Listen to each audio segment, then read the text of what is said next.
சென்னையில் மிகவும் விறுவிறுப்பாக நடைபெற்று வரும் Tables India TNGF premier league 2026 golf தொடரின் 4வது சுற்று வெற்றிகரமாக நிறைவடைந்தது.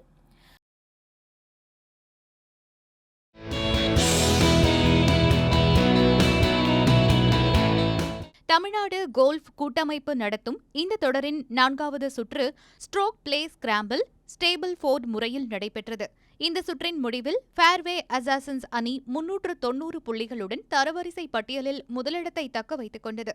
இவர்களைத் தொடர்ந்து தி 19th ஹோல் ஸ்மாஷர்ஸ் அணி 345 புள்ளிகளுடன் 2ஆம் இடம் பிடித்தது. ஆல்செக் அணி 335 புள்ளிகளுடன் 3ஆம் இடத்தை பிடித்தது. சென்னை ஹஸ்ட்லர்ஸ் அணி 315 புள்ளிகளுடன் 4ஆம் இடம் என்று பட்டியலிடப்பட்டுள்ளன.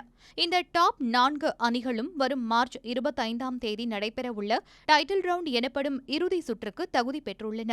4வது சுற்றில் ஆம்ரூட் வாரியர்ஸ் கூல்ஃப் அணியின் ஸ்டாலின் ஜோசப் மற்றும் உஷா ஸ்ரீதர் ஜோடி 49 புள்ளிகள் பெற்று முதலிடம் பிடித்தது. பிரேமலதா மற்றும் ஆதித்யா மோகன் இணை 47 புள்ளிகளுடன் 2ஆம் இடத்தை பிடித்தது. இதுகுறித்து பேசிய டிபிஎல் தலைவர் கே.சி. ரகுநாதன், இந்த லீக் தொடர் சென்னை கோல்ஃப் சமூகத்தினரிடையே ஒரு சிறந்த போட்டி மனப்பான்மையையும் நட்புறவையும் உருவாக்கியுள்ளதாக மகிழ்ச்சி தெரிவித்தார். இதில் சென்னை பெருநகர முன்னாள் காவல் ஆணையர் ஏ.கே. விஸ்வநாதன், முன்னாள் சென்னை சூப்பர் கிங்ஸ் அணி வீரர்களான அனிருத்தா ஸ்ரீகாந்த் மற்றும் முரளி விஜய் என்று பலரும் கலந்து கொண்டனர்.